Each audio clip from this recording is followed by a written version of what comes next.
শুভ সকাল সবাইকে। যদিও এখন খুব সকাল নেই, আবার দুপুরও হয় নাই, তাই শুভ দুপুর বলতে পারলাম না। এই যে আমি চলে এসেছি দুপুরে রান্না করতে। তো প্রথমেই ডাল বসালাম, মসুর ডাল, পাতলা করে মসুর ডাল করব। প্রচণ্ড গরম পড়েছে আজকে। এই গুড়ি গুড়ি বৃষ্টির পরে যে গরমটা হয় আর কি, সেই গরমটাই আজকে পড়েছে। তো এখানে মসুর ডাল বসিয়ে দিলাম। আমি একটু পাতলা করেই বানাবো, যেহেতু টক দেব, টক ডাল বানাবো। এই যে ডালগুলো ভালো করে কচলে কচলে ধুয়ে নিয়েছি। তারপরে গরম হওয়ার পরে উপরে দেখবেন একটু সাদা সাদা ফেনা যেটা হচ্ছে, সেটা একটু তুলে তুলে ফেলে দিলাম। কেন কি ডালগুলো পেস্টিসাইড দেওয়া থাকে, সবাই জানেন আপনারা, এবং সবাই তাই করেন। তো এবার আমি এখানে লবণ, হলুদ এবং সামান্য সর্ষের তেল দিয়ে ডালটা একটু ফুটিয়ে নিলাম।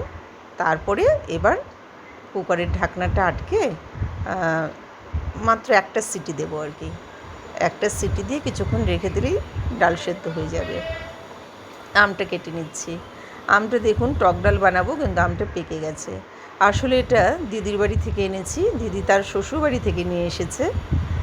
তো আমটা 2-3 দিন হয়ে গেল, তাই একটু রং ধরে গেছে, তবে মিষ্টি নয়, টক। তাই এই আমটাই দিয়েই আমি টক ডাল বানাবো। ডাল এক সিটি হয়ে গেল, ওই জন্য আমি গ্যাস অফ করে দিলাম। এবার কিছুক্ষণ থাকবে, তারপরে আমি ঢাকনাটা খুলব। তো আজকে আমি সর্ষে বা অন্য কোনো কিছু ফোড়নে দেব না। আজ শুধুমাত্র শুকনো লঙ্কা আর রাঁধুনি ফোড়ন দিয়ে আমি ডালটা বানাবো।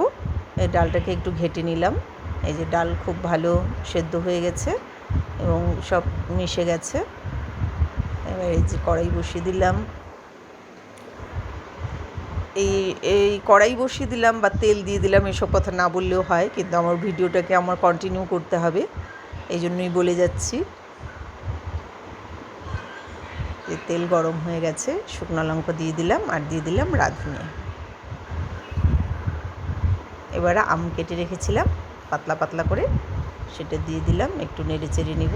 খুব বেশি ভাজার তো দরকার নেই, হ্যাঁ, একটু ভাবটা গেলেই হলো। হ্যাঁ, এবার আঁচটা কমিয়ে দিয়ে ডালটা ঢেলে দিলাম। এবার একটু সময় ফোটাবো, যাতে আমটা একটু নরম হয় এবং আমের ফ্লেভার এবং তার টক স্বাদ ডালের সঙ্গে যতক্ষণ মিশে না যায়, ততক্ষণ একটু ভালো করে ফুটিয়ে নাড়িয়ে চাড়িয়ে নামিয়ে নেব। আপনারা করে দেখতে পারেন এভাবেও।